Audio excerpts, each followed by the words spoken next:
Good morning, everyone. I am Aaron Blumberg, Swiftland's Continuing Education Coordinator, and it is my pleasure to welcome you to Homeschool Families and Your Library. We have a wonderful learning opportunity ready for you today with Kelsey Bates. Kelsey Bates is the teen librarian at the Plaza branch of the Kansas City Public Library. She was previously the young adult and youth services librarian at the Lakes Regional Library in Fort Myers, Florida for 4 years, where she first started working with homeschool families. Kelsey is a graduate of the University of Illinois with a Master's of Science in Library and Information Sciences with a certificate in youth services. Please welcome Kelsey and enjoy her webinar this morning. Kelsey? Hi, everybody. Hear me okay? Doing good? Yes. Yay. All right. I am so excited to be here today to talk to you guys about homeschool families in your library. As Aaron said, I am now in Kansas City, but I spent 4 years in lovely Fort Myers, and I see a lot of my Fort Myers people here. So welcome. Thank you guys for coming. Um, it was while I was in Fort Myers that I really started to do programming for homeschoolers because we have a large homeschooling population out there. And I just want to share with you guys today some of the things that I did, um, the programs, the resources, and experiences in general, in the hopes that maybe you guys are able to take something away to your own libraries. So, moving the slide. Why homeschoolers? So, some just background information. In 2012, there was 1.8 million homeschool families and children, which was a survey done by the National Center of Education Statistics. This was about 3.4% of the school-age children in the U.S., which doubled from 1999. So of all the school-age kids, 3.4 were homeschoolers. And you're like, Kelsey, that's 2012. Like, welcome to 2017. Hi, Heather. Yes, the 2016 National Household Education Surveys program is supposed to release a new updated survey in the fall of 2017, which they have about a month and a half, so they need to probably get on that. So I don't have anything super updated, but anecdotally, I can tell you that it's just getting bigger. This is becoming a larger population uh, based on the amount of homeschoolers I have seen, the amount of homeschoolers I have heard other people um, and these are people that are coming to your library. And as such, we should be able to be there to help them. How many of you guys regularly see homeschoolers in your library? Feel free. Diane does. Thank you, Diane. Deanna, perfect. Amy, yes. So you know that they're there. Um, And so hopefully today we could talk about some different things. Thank you guys all for answering or raising your hand. Some different ways that you can then assist those families. And I'm going to use families a lot because I do homeschooling is very much a family thing. It's parents, it's children. So I'm going to use the term family quite often. So when I first started thinking about doing programming for my homeschoolers, it really became a thing of where I started to notice that we had a lot of them. And then I started talking to them, which is always a good thing to do to your patrons. I definitely recommend, having conversations with them and just kind of understanding where they were coming from, why they use the library, what they wish the library could do for them. And I highly recommend, starting those conversations with your own homeschooler, especially if you don't have a homeschooling program yet, as a nice ground work to be able to start to see what they're wanting and needing. And of course, everything I'm going to say here today comes with a disclaimer that everybody is different. Every patron, every homeschool family, every library, every librarian will have their own needs, their own obstacles to overcome. This is just some of the things that have worked for me while at Lakes Regional Library. But I'm hoping that you guys are able to leave here with some new ideas or some things that you could take and tweak to work for your own patrons. So, some of the library resources that you can offer your homeschoolers. We're going to start with resources and collection development. Um, there is a ton probably literally a ton of curriculum out there for homeschoolers. There are hundreds of different educational theories. Um, each grade level will have its own books. Whether you buy this or not is entirely up to you, especially if you have a collection development policy that you don't buy textbooks. That would mean that you wouldn't buy these. And that's completely understandable. Like I said, there's so much out there, it would be hard to decide what your patrons actually want and need. But it is something that's helpful to know that it is out there. There's a lot of them um, there. That each family uses their own type and likes their own type for certain reasons. So you're definitely, I highly recommend, asking them, what are you, what curriculum are you guys using? Why are you using it? Um, so that you at least get a better idea of where they're coming from when they are using the curriculum and doing their homeschooling. Magazines are a great resource. There are a lot of magazines specifically geared towards homeschoolers. Um, Erin is going to be passing out or sending around some resources later today, both with my program write ups and some additional resources. And one of them will have a list of different homeschooling magazines if you guys still do magazines. And if you still do them, but you don't want to specifically maybe do a homeschooling magazine, make sure to promote your other magazines. There are great ones out there that would be super helpful to homeschoolers. I know Chop Chop is a really great one, all about cooking, and that's a really great resource to use. You'll see a program that I have coming up. Yes, it is such a great magazine. I learned a lot about cooking from it myself as an adult, but it's a great way to learn stuff. There's lots of other educational magazines out there, so make sure to be promoting those to your homeschoolers. On top of the actual physical resources, there are your e-sources. No matter what size your library is, you probably have some access to e-sources. And these are going to be great things to promote. I mean, of course, you do to all your patrons, but specifically to your homeschoolers. Um, Things like biography and context, culturegrams, any of these that would help enrich students' educational experience, make sure that the parents are aware that it exists.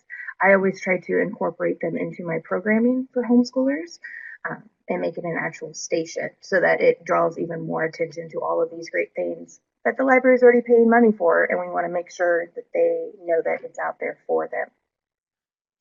On top of e-sources, technology-wise, if you're a library that does a lot of makerspace things and you have a lot of the technology, make sure to incorporate that.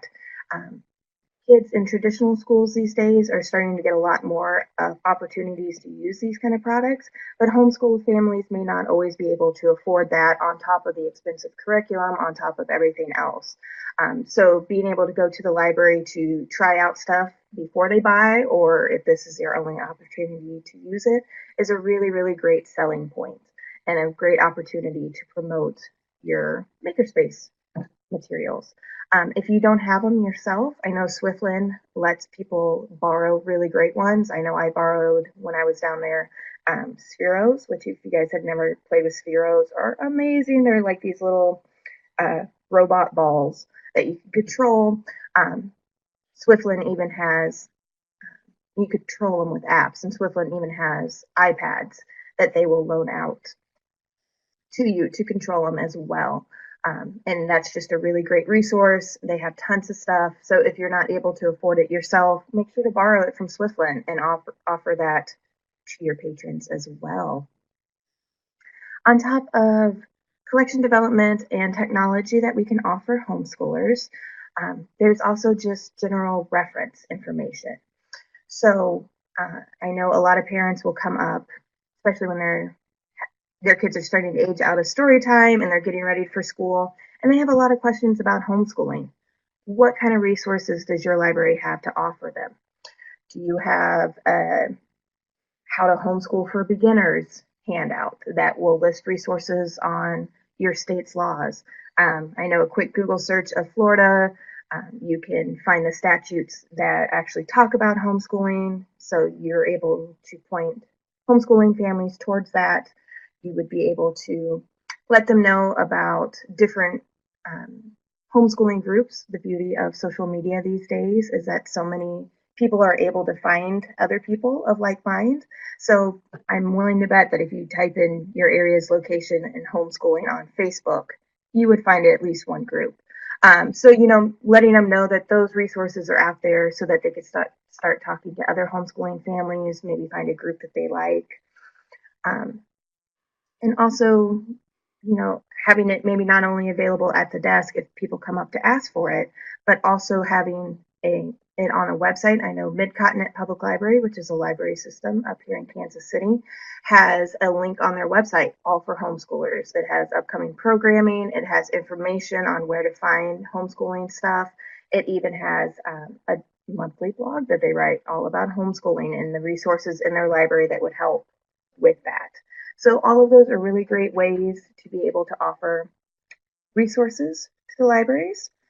Melissa, informational brochures are awesome.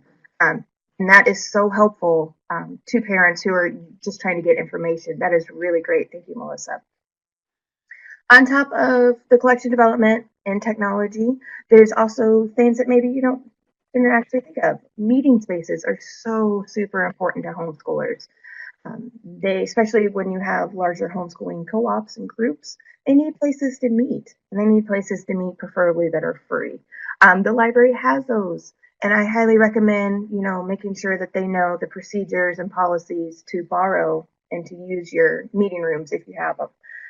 They're because after doing 2 years or so of homeschooling programs at Lakes, the families were used to coming in and using our space that they actually on their own borrowed our meeting room and it did a biography fair. And I don't know if you guys have ever seen a biography fair, but it's basically the cutest thing in the world. It's a science fair, but the kids come dressed up as famous historical figures. So you have Amelia Earhart and Gandhi and Teddy Roosevelt walking around full outfits. They're there in person and character, no less, to be able to talk to you about stuff.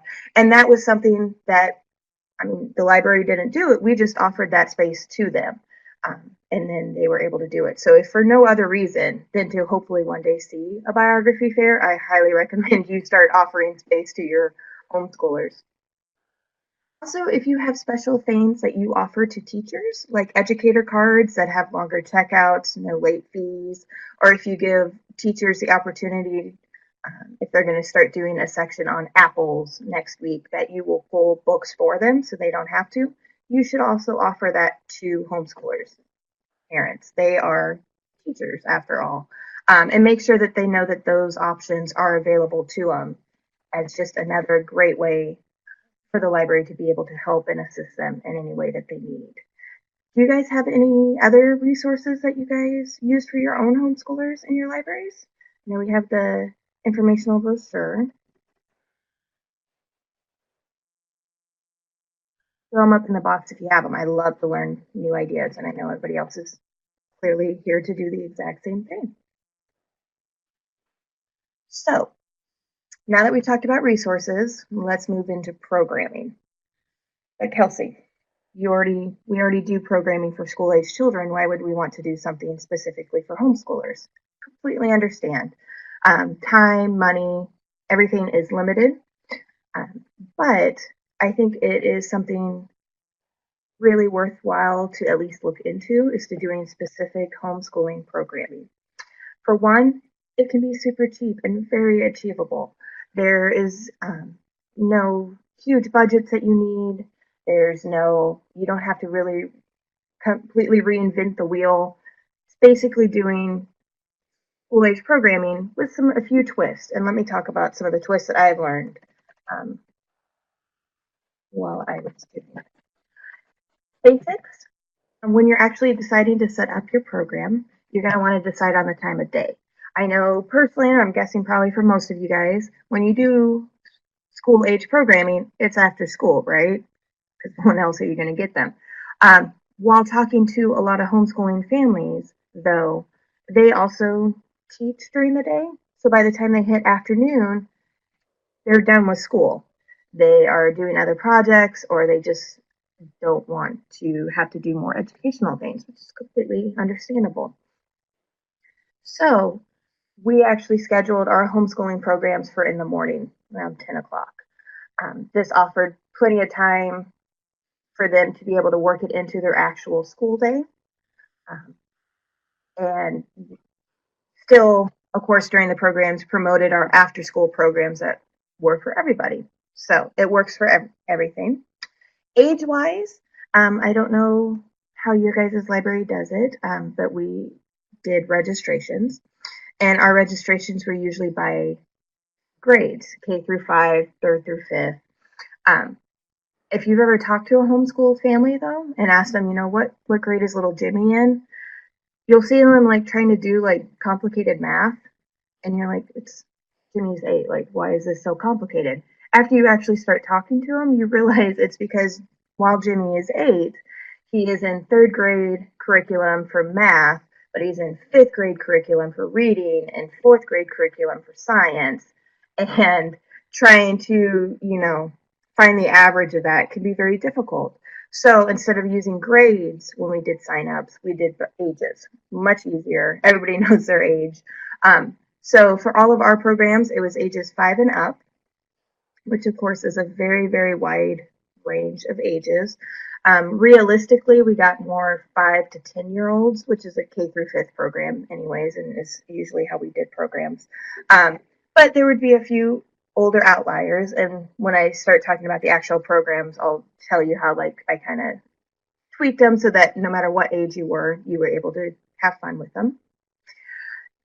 The programs that we did, just based on the amount of people we had in the department and the ability to do programming, we actually did a program every other month. But that was the number one thing we heard, Deanna, was that they wanted it more often. So I think especially if you start building up your group, the thing that you'll find with homeschoolers is they want programming. They want things to do. And they're a very vocal crowd and they are a very passionate crowd. And if you build it, they will come, and they will tell other people to come. So I think definitely, whatever works best for your patron base. But for us, we did every other month. But that was the number one thing that they asked for, was more often. And also, as you guys can probably tell from the title of this program, and once you see my other programs, or this webinar, and once you see my other programs, I am not the best at coming up with names. Might actually be the worst. But one thing that I have learned is put homeschool in the title. Um, sometimes that is all that they will be able to see of the program is the title of it, depending on how your publicity goes or where it's listed at. So make sure that they know right away that this is for them, homeschool. We went with the title Homeschool Explorations, and then whatever the different theme for each month was as a subtitle. Heather, so for our numbers, it was usually, we would cap at 24, and that's for the children. So would allow 24 children to sign up, and we would get between children and parents, we would probably get around 20 to 30 per program, because of course, people that do sign up don't necessarily come because of reasons.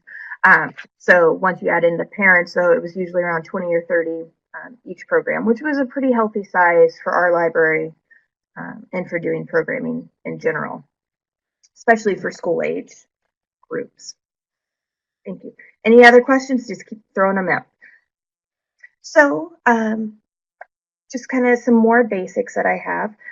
I personally am somebody that likes to do unprogramming with her programs.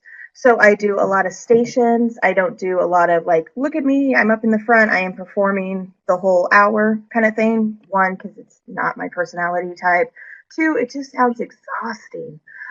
So instead, I do stations around that has different activities. At the beginning, we usually are together where we do one project together or two. And then I walk around and I talk about each station, what it entails, what we're learning at each one of them, and then I release them. And that way they are able to move around at their own pace, which is great. We don't want to cut somebody off or make somebody slow down if they're already done with something. And then I'm also free to walk around, have conversations with the parents and the children to really understand and get to know them a lot better. Uh, Angelo, different responsibilities. What do you mean by that? We did the programs the same way that we would do regular ones. It was just me in the programs doing them. Let me know if I'm not reading that question correct, Angelo. Thank you. Um, and also some other things to kind of tweak how different a homeschooling is. Oh yeah, definitely. Janira, in just the next slide, I'm actually going to start talking about them, so I'll show you all the different stations that I had for the different things. Oh, good. Yay, Angela. Okay. Um, a few other tweaks from a regular after-school program to a homeschooling program. It's going to be a little bit more educational.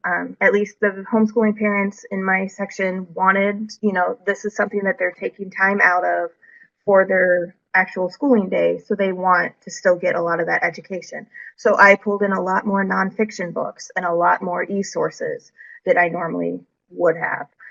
But you still want it to be fun. You want it to be exciting for them. I also really promoted parent participation in this. It was something that we decided. Our programs were an hour long, Lisa.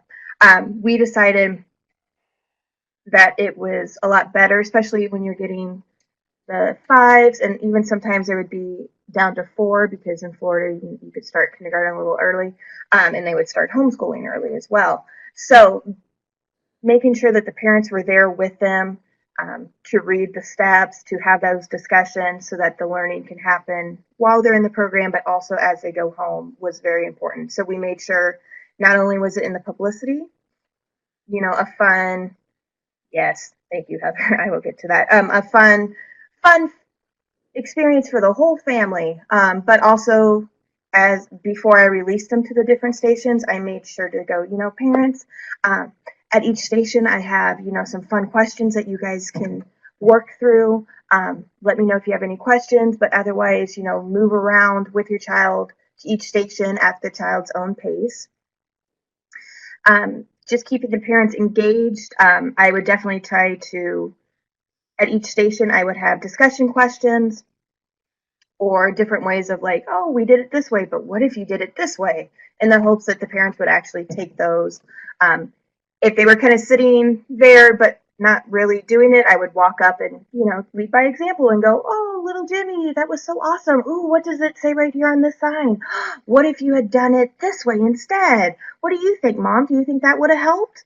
And try to pull them back in that way. Of course, you're always going to get parents that just need that downtime and you do with what you can. But I definitely try to really promote it as a parent participation situation.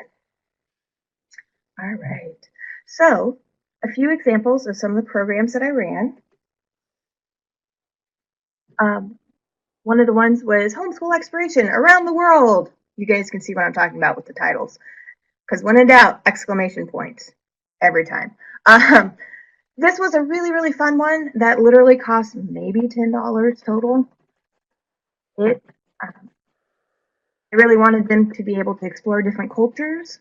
And I was also reading the 900s in our nonfiction at this time, and was like, we need to start searching these books more. Let me figure out how to do that in a program. So when they checked in, they received a little ticket, and you'll see it says airline ticket. Thank you for flying with Lakes Library Airline. And it will have the country that they are going to. And so when they actually came into the program, the very first station that we went to is the one you'll see on the left. And we made our own luggage because I have found when you give a kid lots of paper to try to hold on to throughout a program, the likelihood of them going home with any of it is very low. So we had a little luggage that they could put all of their papers in. And that was just manila envelopes that I kind of cut the corners on and taped down some handles and called it a day. And then they got to decorate it however they wanted, and then they got released to the different stations to learn more about their countries. So the stations that I used for this one, the first one was our cookbooks. We had a ton of international cookbooks. So I pulled all the ones for the different countries that were on the tickets. And so for like Mexico, they would find the Mexican cookbook. They would flip through it, find the recipe that they liked, and then they would write it down. And but because, like I said, it was ages 5 and up, um, 5 year olds maybe necessarily don't can't write tortilla, can't write all of those things. So for them, I just let I mean the whole, for everybody, but it was just a very blank thing that said ingredients and then procedure or directions. Um, so if they were able to write, they could write it down. If they weren't quite to the writing stage, they could draw it, whatever worked best for them. Um, After they got their recipe and they figured out what they wanted to make, the next station was Play-Doh, and they were able to actually create the Play-Doh. The little girl there you see has the pizza because she went to Italy. This was really, really fun, and this was pretty much my only expense for the entire program. I bought a lot of the flour and the salt and made it at home the night before. It was super easy. My hands were stained for about 3 days afterwards and random chunks of color. So heads up on that. But otherwise, super, super fun. They really loved creating their own actual recipe. I also had a station that had culturegrams. If you guys don't have culturegrams, it's a really great e-source that allows kids to learn more about different countries and the states. It is done by people who have either are native born or have lived there for a certain amount of years. I think it's over 10. And so they're able to give accurate information about what it's like to live there, the history of it, what a normal day for a kid in that country would be like. So I had those up on the computers, which you see right there, and they had to find just 3 interesting facts about their country. After that, we also had another station was books from the 900s, and they would find their book, flip through it, and find an attraction that they liked about their country. You know, Mexico, maybe the pyramids, things like that. And then they would draw on a postcard. Because I like to incorporate a lot of different, styles, art abilities, things like that. So they would draw, and on the back they could actually write it to somebody if they wanted to. If not, that's fine. And then so they were able to make the little postcards, and they even created flags, as you guys can see all the flags that I printed out. They actually created their own flags as well for that country, so we could talk about flags. And then one of the things that I try to incorporate into a lot of these programs is giving them the opportunity to do a presentation or at least some kind of a public speaking event afterwards. And in our large meeting room at Lakes, there's a stage. And I don't know what it is about being 2.5 feet above the ground that every kid wants to be on that stage. But it was a really easy sell to go, okay, Johnny, come on up and tell me about one really cool thing you learned about Mexico today. And it gives them a great opportunity to present, which is something that can be hard for homeschoolers to find. And also just, allows them to share what they really, really liked about that program or what they learned today. That was around the world. Any questions? That's kind of how I do stations is a little project at each, and you can't see it, but each table has its own little project, its own signage about what's happening, things like that. For homeschool engineering, you can see the signs a little bit better. I had a homeschool family. That is a lot of stations, Deanna, but actually, it didn't, it's not overloaded actually, because I did, let's see, culturegrams takes maybe 7 minutes. The recipes and making the actual Play-Doh thing was one of the longer ones, and then maybe also doing the postcard. But the flags was all of a second because they just found their flag up on the wall and drew it, things like that. Of course, kind of figure out, and you'll learn if you do station-wise stuff, you'll kind of learn, okay, this one will take this long about, this one on average this long, and then you'll still be surprised because there will be one station where a kid will spend 45 minutes because he is just really geared into whatever this is. For this engineering one, I had kids that were there for probably about 30 minutes, and the chemical engineering, which is the one in the bottom left, is cleaning pennies. Just that's what they wanted to do, and that's the beauty of station programming is, okay, good luck with that. Thank you for cleaning our pennies. This engineering one, for some reason, I know a disproportionate amount of engineers in my life. based on where I went to undergrad, and my best friend is married to one. So I actually reached out to a lot of them to get little biographies on what they do, how they became an engineer, and then what, as a kid, that they did that would have been helpful to become an engineer. And I wrote them up. That's what you see on the left hand side. And I did this because I always like to try to have an extra resource or an activity that the parents can take home afterwards to continue the learning, and to incorporate it into their curriculum that they're already doing. So I had all these biographies that they could take based on the different types of engineering. And I had, for this one, I had 5 different stations. Structural engineering is in the top right, and based on the different sizes or different shapes of those paper with the cardstock, just made out of cardstock, folded and taped, they were supposed to put the books on it and see which one was stronger, and then guess why they thought it was stronger. This one was really fun because I had a 12-year-old who actually is the reason I did this program, because he's super into being an engineer. And he basically created something that was so strong that if I had allowed him, I'm pretty sure he could have stood on it. So it's really fun to see how they take it and still make it their own. For electrical engineering, I had little bits, and if you guys haven't ever played with little bits, they are awesome. They're little circuits that you can line up, and I had a station where it's like, light, turn on the light. And so they had to figure out with the battery and the on and off switch and a power button, and a light bulb, and putting it in the right order that it actually flowed through correctly. That was a really fun one for a lot of them. For the chemical engineer, like I said in the bottom left, it was basically this one was actually kind of hard to find something chemical because don't usually, encourage, hey kids, mix all these chemicals together at the library.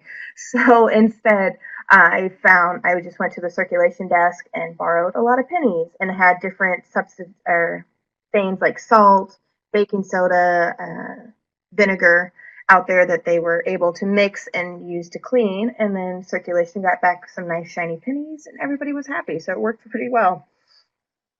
For aerospace, we just made a top left, we made little rockets. Uh, and for that sign, it says things like, did you make little fins on it? What if you made bigger fins? What about if you blew it straight up in the air? What about if you blew it at an angle? Which one do you think would go farther? Things like that, so that they were able to, if they wanted to spend more time at that station, they could tinker around with things a little bit more. Mechanical was the little car down in the bottom right. It was the same thing, do you think it would go faster if you did this? What about this? Uh, so, Melissa, for the actual different stations, it's a table.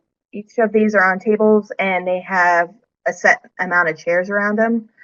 So, for the most part, they'll kind of pace themselves. If there's a chair open and they haven't been to that station, they'll move over there. I like to always have more chairs available than actual kids. You don't want to like a one in and one out kind of a policy.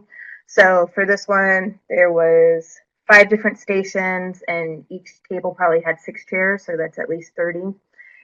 Although, of course, if you're really doing a lot of parent participation, you're going to need to think about where's the parent sitting. So you may need to even double the chairs. If it was 24 kids, you may need 40 something chairs available because you want that parent to be able to sit next to them. Things like that. Um, Great question. Thank you. So this was a really great program because it used some technology that we already had, little bits, gave them an opportunity to try stuff out. They got to take home handouts to learn more about engineering, and to continue learning. And then I also added a lot more science terms and discussion questions than I would have had I just done this as an after-school program. I made sure to use actual science terms and then define them, things like that. Oh, great question, Heather. So I don't usually have a specific curriculum from a homeschool that I ever got asked for. Are you meaning more like the books that they can teach, or are you meaning more the curriculum for my actual program? Let me know on that. But the lesson plans beforehand, kind of a thing. Oh, I I would get a lot of questions based, I mean, of course, family to family, depending on how involved or excited they were about it. But they would be things like, okay, what are we doing? This one that I'm going to show you, this art one here, um, it I had let them know that it's going to be about different artists. So I had multiple parents come up that wanted to know about the artists beforehand because they wanted to make sure that they actually read the books before they came, that they did incorporated it even more into their actual curriculum, which I thought was awesome and really shows that they are finding value in the program. Oh, great question, Heather. Yes, so especially for your group, Heather, if you're in a group that has a large co-op of homeschoolers, some of them will have a month-by-month program that they do, theme-wise. And Heather's group in Cape has one, and they would. So I would actually, because a large amount of them were the ones that were coming monthly by monthly to my programs. I would, go, hey, what is your program? What are you going to be studying in December? And they would say science, and I say, okay, cool. I could easily do a science program. Let me do a science program. But sometimes they would be like, and this happened where they were like, we're going to do local legends or local folklore, and I'm like, I can't even begin to figure out how I'm going to do a program on local folklore. However, when I kind of talked to them a little bit more, it's kind of more along the lines of, this is a thing that we always hear about here. Do we think it was true? Let's investigate the history of it a little bit more, stuff like that. And I'm like, well, that kind of sounds mythbustery to me. So I made a Mythbusters program where they made a hypothesis, they did the actual science experiment, and then decided whether or not the myth was busted. So it wasn't fully on their actual curriculum, and I didn't want to ever fully be because we are still getting in homeschool families that are not part of that co-op. But it was something that, incorporated a little bit of what they were doing, and a lot of times it was a pretty broad subject of science or literature and stuff like that, and you can always figure out ways to kind of work with that. And it is kind of nice to do a little something for them, because then it's a great way for them to really make sure that they want to come to your program because it is going to be about the stuff that they're already studying this month. But you kind of have to find your balance on that. Great question. Thank you, Heather. So the final program I was going to talk about today is art. Exclamation points and everything, guys. It's ridiculous. And this one, like I said, I did as bios for artists. And then the bottom right, you can see one of the bios that I typed up. It's just a 2-sentence thing that I found on Biography in Context, which is a great e-source if you have it. And then below that is the actual artistic movement that they were a part of or started. And then I listed a few other artists in case the kids or the families were really interested in this. They can go and research other artists.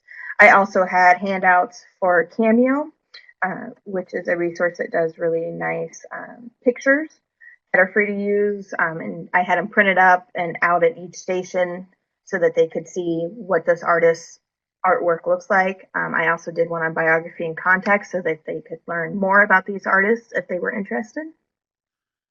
And so the very first thing that we did as a whole group was we talked about Matisse, and we each took paper and we cut out, and mind you, I may mispronounce artist names. I worked really hard right before the program, but it's been about a year and a half, and it's just kind of fluttered right out of my brain. But we cut out different shapes out of paper, glued them onto just a big piece of butcher paper. And then we talked about what do we see in this painting? What do we think it represents? And then we named it, which for a lot of them was a brand new idea of naming their artwork. And so that's why you have flowery germs up in the top left, because that's what it looks like, I guess. And so afterwards, we actually hung it up in the library with a big sign talking about, this was made during homeschool exploration. And so it acted like free publicity and marketing for us, which is great. And if you can incorporate that into your programs, that's always fun too. After that, I released them. We kind of stayed and did Pollock first, which is in the top left or top right. Um, so Home Depot actually donated all of these ponchos so that the kids, when they're flinging their paint, wouldn't get too over enthusiastic. Um, so they got to create that, and then they were released to try some other different types of artwork. Mondrian, down in the bottom left, they glued their squares on, literally just cut up paper and glue sticks. Um, Soro, they just took markers and made pointillism pictures. And Calder, which is the middle bottom, they just made mobiles out of, oh, why am I blanking? Hangers. Sorry, hangers. Overall, I think I didn't have to actually buy a single thing because we had all of the art supplies, and Home Depot actually donated the ponchos. No, maybe the hangers, or I had an insane amount of hangers at my house, so we just went with those. So another really super simple program, very cheap, easy to recreate, and they had tons of fun creating all of these different types of artwork. So has anybody else done homeschooling programs? Anything that worked really well that you would like to share? Please let us know. While people are typing, some other things that you guys can do. Book clubs, I know you can either do more the traditional book club. We're all going to read this book. I also, the Lee County Library System does a Southwest Florida Reading Festival every March. And so that month when I was doing it, because I always did it on odd months, so I had one in March. And so I recommended everybody come and read one of the authors that were coming to the festival. And then we would do all kinds of different projects related to that, write a letter to that author, draw what we think the main character looks like, things like that, all kinds of fun stuff. So you can take something and tie it into other things, or you can recreate however you want. And once again, that one was pretty much completely free because I had just the stuff already there. Oh, great, Heather! I heard that. I'm so happy for you guys. Um, yeah, and it's just way easier to do stations. I have found. And let people move at their own pace and explore things as they come to them. And it's just easier on you as a librarian as well. So if anybody has any other programs, let me know about them. Love learning. So you have the resources, you have the programs. How are you going to get the people? Marketing. Of course, you're going to market the same way that you market to your patrons, your traditional school patrons, of course. There are a few differences that can come around. Yeah, so our official, Angela, our official ages were age 5 and up. Uh, sorry. But it usually fell more in a 5 to 10 range. Um, so it's more like a K through 5 kind of a program, but using ages 5 and up. But of course, that was just because Lakes has always had trouble getting teens there. If you have homeschooling teens, you may want to break them up and do a specific teen program for homeschoolers, things like that. So it's really whatever works best for your library. All right. So word of mouth, of course, is going to be one of your major marketing tools. We actually had a really great homeschooling mom who Heather is still aware of, that is very, very vocal about letting people know about stuff. She would post all of our programs, not only our homeschooling programs, but our after school programs too, to all of the Facebook groups. Like I said, there are tons of them out there. So she would let them know about, this great program is going to be here. Make sure you come. If you can get a homeschool parent that does that, it is amazing and cannot sing its praises enough. I also did surveys at the beginning and end of each year. I ran the programs from September through May, like a traditional school year. And ooh, Very cool, Deanna. That's awesome. You should tell us how you do that big of an age range. Um, and so I would do a survey in May or in September, and then one again in May, asking them, what would you like to see? I wanted to give them a lot of ability to decide, have input in their actual programs. I also did one time, and surveys were more for parents, but I even did at one of my stations. Um, one year I did just sheets that had, like book club and science and history and those little bingo daubers, which I mean, who doesn't love a bingo dauber? And the kids got to vote on what they would like to see, so that they had actual input in our upcoming programs, which really encourages them to have more of an ownership and to want to come to these programs. You also, like I said, social media, so getting out on Facebook and finding out if you have groups that are around, making sure you advertise to those groups. You also, if you just Google, your area and homeschooling, uh, there are probably other groups, maybe ones with websites. If you're in a bigger place, I know Kansas City actually has quite a few local groups that have websites that you can actually just reach out straight to contact them, let them know what you're doing, that you would love for them to come. There's even, I mean, depending on how well formed your homeschoolers are, I know here in Kansas City we actually have a whole convention for homeschoolers that they'll be doing. So, reaching out, seeing if you can go and present to that as a as a library, letting them know about all the great resources that you have. Um, Ooh, very cool, Deanna. I like it. Other ways that you can market when you're Googling your location and homeschooling, it might come popping up with some other organizations that are doing homeschooling programs. Do you have a zoo that might be doing them? Here in Kansas City, we do. Do you have other library systems around you that are doing homeschooling program?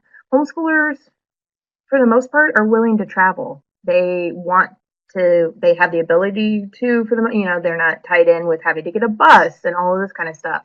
So if you have a neighboring library system that has a big homeschooling thing, reach out to them, see what they're doing, see if maybe you can start cross promoting.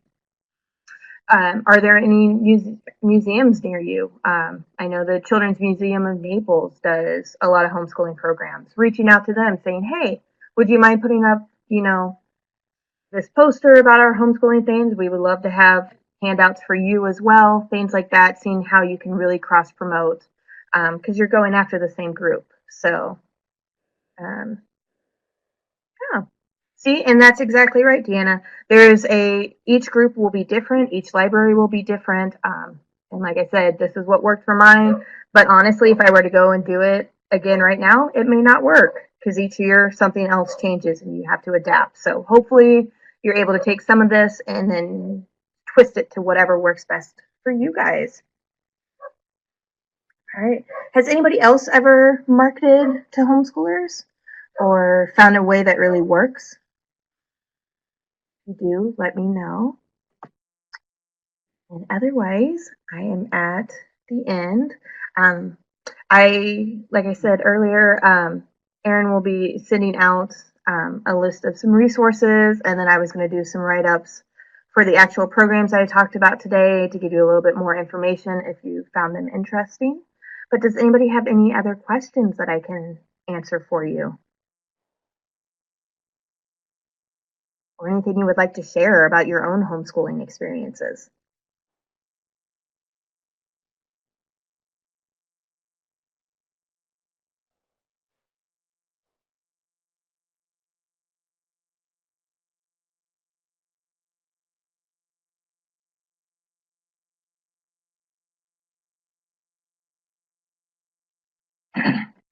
Um, Angela, no, I did not go through a course or a tutorial to set up my homeschooling program.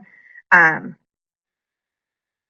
it was more, I just noticed that this was a thing that was a lot in my community. And through conversations with the homeschoolers and conversations with my boss and other librarians, kind of formed our ideas and then just kind of kept tweaking them each time, um, and trying new things and seeing what worked and what didn't. Um, thank you, Deanna. Hope to see you too. Thank you, Anne.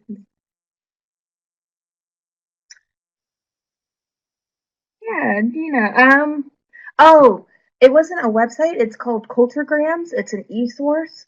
Um, it is a really nice one. I'm not sure how much it costs. Tell Matt hi for me, Heather. I'm not sure how much it costs normally, but if your library has something that's kind of like it, that would be a good way to use it too. Um, but Culturegrams, so culture and then GRAMS, all one word, is the name of the resource. Thank you, Heather. D'Angelo. I hope you guys learned something. I hope it was helpful. There's my email there, so please let me know anything. If you have any questions later on, anything like that. Um, oh, interesting, Melissa. Wow. Okay.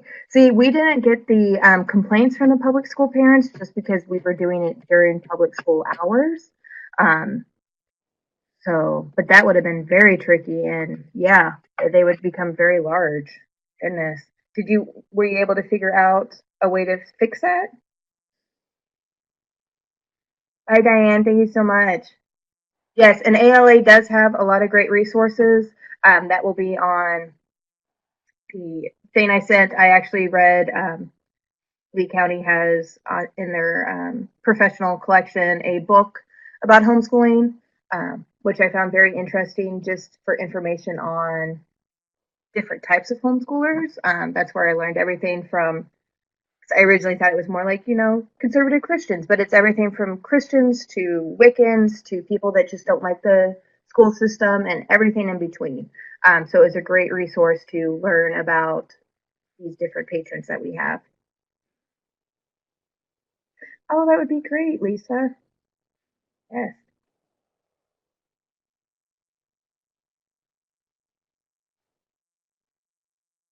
Ooh, I would like that would be cool, Anne. Yes. Love it. Great idea, Anne. Oh. Well, good luck, Melissa. I hope it works out for you. All right. Thank you guys so much. Um, I hope you guys have a great rest of your day. And like I said, email me if you have any other further questions. Thank you. And thank you, Kelsey, for a wonderful webinar. Attendees, we encourage you, as always, to look at the upcoming webinars and workshop that Swiftland has planned in the months ahead, and hope you're all able to join us for future training opportunities. Be sure to keep checking the Swiftland Continuing Education calendar or the Swiftland Facebook page, or look for your message from the various listservs. Have a wonderful day.